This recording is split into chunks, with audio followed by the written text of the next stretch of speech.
আসসালামু আলাইকুম। Hello viewers, আপনারা দেখতে পাচ্ছেন আজ প্রচুর বৃষ্টি হইতেছে।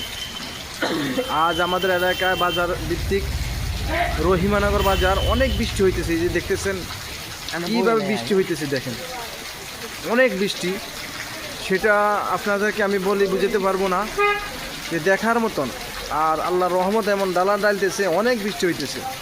তো যারা নতুন আসছেন চ্যানেলে অবশ্যই চ্যানেলটি সাবস্ক্রাইব করে রাখবেন প্লিজ, আর সকলে একটি লাইক দিবেন প্লিজ, কেউ ভুলে যাবেন না প্লিজ, একটি করে লাইক দিবেন সবাই। ওকে, দেখেন অনেক সুন্দর।